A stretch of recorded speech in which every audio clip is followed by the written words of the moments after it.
Halo saudara, dari Arlington, Virginia, saya Helmi Yohanes dan tim VOA kembali hadir dengan serangkaian berita Amerika Serikat dalam segmen Sapa Dunia.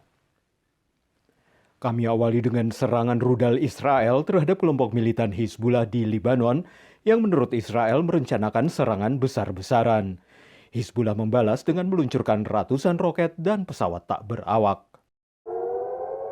Puluhan rudal Israel ditembakkan ke Lebanon Selatan untuk menghantam target militer kelompok Hizbullah.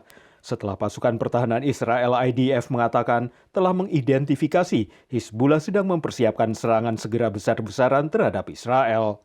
Sirine dibunyikan di Israel Utara saat Hizbullah menembakkan sedikitnya 320 roket ke wilayah Israel, yakni yang terbanyak dalam satu hari sejak dimulainya perang di Gaza. Kelompok yang didukung Iran ini mengkonfirmasi telah memulai fase pertama serangannya sebagai pembalasan atas serangan Israel yang menewaskan komandan militer tertingginya di Beirut 3 pekan lalu.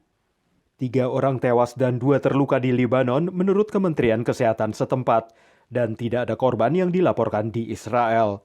Sementara pejabat Israel mengkonfirmasi perundingan gencatan senjata akan berlanjut di Kairo, tapi tanpa partisipasi langsung Hamas dan tidak ada terobosan nyata yang diharapkan. Saudara, demo pro-Palestina yang menyuruhkan embargo senjata terhadap Israel berlangsung setiap hari saat konvensi nasional Partai Demokrat di Chicago pekan lalu. Seruan serupa juga diungkapkan sejumlah anggota delegasi dalam konvensi. Meski tak banyak mendapatkan respons, para pendukung Partai Demokrat pro-Palestina ini bertekad terus memperjuangkan aspirasi mereka. Kamala Harris. Dalam pidato menerima nominasi partai sebagai calon presiden, Kamala Harris menegaskan kembali dukungannya bagi Israel sambil mengakui hak warga Palestina.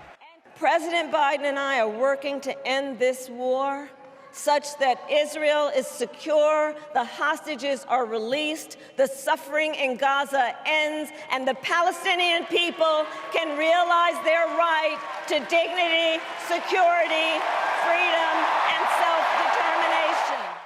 Harris selama ini lebih vokal menyerukan perlindungan bangsa Palestina, tapi penasehat dan mantan penasehatnya menyatakan kebijakannya terhadap Israel tak bakal banyak berubah dari Presiden Joe Biden. I was her national security advisor in the Senate. I know that she is a staunch supporter of the U.S.-Israel relationship because it is in our national security interest. Anggota delegasi pro-Palestina kecewa perwakilannya hanya diberi ruang bicara di sela-sela konvensi. Sementara orang tua sandera warga Amerika yang disekap Hamas diberi kesempatan bicara di panggung utama. Anggota delegasi pro-Israel menyatakan isu ini mestinya tak memecah belah partai. We're all concerned about the civilians of Gaza, but we're also concerned about the people of Israel and their safety and security. Para delegasi pro-Palestina menyatakan akan terus berjuang. Our strategy is not to abandon the Democratic Party, but to essentially revolutionize the Democratic Party. Anggota delegasi pro-Palestina bertekad melanjutkan perjuangan hingga ke Pilpres November. Dari Chicago, Illinois, Patsy Widakuswara, VOA. Beralih ke pembangunan pembangkit listrik tenaga bayu yang sering mendapat penolakan dari warga pedalaman yang ingin mempertahankan wilayah pertanian mereka. Tapi di sebuah kawasan pertanian di Illinois, kehadiran turbin angin untuk pembangkit listrik ternyata membawa berkah bagi komunitas setempat. Daerah Ford County di negara bagian Illinois dari dulu adalah pusat agrikultur. Tapi belasan tahun belakangan, wilayah ini semakin dipenuhi turbin angin untuk pembangkit listrik tenaga bayu. Bagi layanan umum setempat, kehadiran turbin angin ini meningkatkan signifikan pemasukan pajak. After they was up and operating, we got an additional $42,000 the following year, and to this date, we're still receiving money from the windmills. Some people may not like to look at them, but we love what it's doing for, it's benefiting people and it's also benefiting us through the taxes. Distrik sekolah Tri-Point di Ford County juga mendapat suntikan dana $900,000 setahun, yang merupakan sekitar 15% pemasukan sekolah. We could add in staff members again. We've added interventionists. We can afford a resource officer. We've added a second ag teacher at the high school. Tak hanya kegiatan belajar mengajar yang terangkat, kualitas hidup warga secara umum juga meningkat. These towns just wouldn't be here like they are the economy would not be here like it is. We are the major employer in the district besides agriculture. And we just simply wouldn't have these jobs in this district. People would go elsewhere, and I don't think they would settle here with their kids. Menurut pantauan kantor berita Associated Press, pembangkit listrik tenaga angin kini menjadi penyumbang terbesar pajak di banyak wilayah pedesaan, tak hanya di Illinois, tapi juga Iowa dan Nebraska. Demikian laporan tim VOA. Kini kita tengok pensiunan dokter Max Wirjo dan istrinya, pasangan diaspora Indonesia yang pindah dari Los Angeles ke Las Vegas untuk membuka sebuah klub jazz.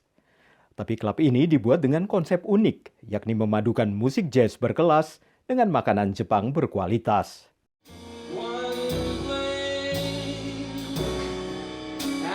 I'm the kind of person who dares to make mistake. Jangan takut berbuat salah.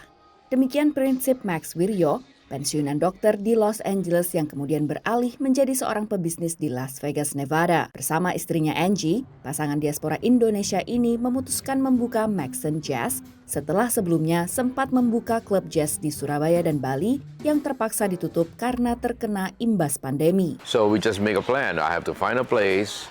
Once I find a place, a strategic place, and not too far from the strip, it's only 10 minutes from the strip.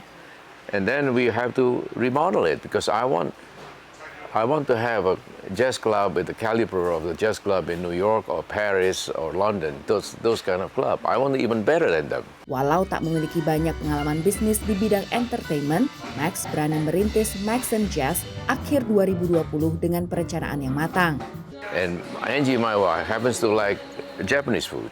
I like it too, but I'm not fussy about food. I could eat anything.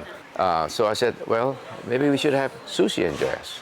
Nobody has that concept. I've never been to a place that has both, that has the jazz and the Japanese food. I love the combination. It's very cool. Awalnya menyajikan musik jazz mainstream, Max mulai menampilkan jenis musik jazz lain seperti Latin, Prancis, R&B, dan pop yang dapat menarik pengunjung muda. And we really like it here. You know, it's routinely the crowds are very good here. They're invested in the music. They're very open to hearing things besides the songs that everybody knows the most, which is very gratifying. Max juga bercita-cita membawa musisi dari Indonesia untuk tampil bermain di klubnya ini. Dari Las Vegas, Nevada, tim VOA. Saudara, kami akan kembali dengan Sapa Dunia Senin depan. Terima kasih atas perhatian Anda. Dari Arlington, Virginia, saya Helmi Yohanes dan tim VOA.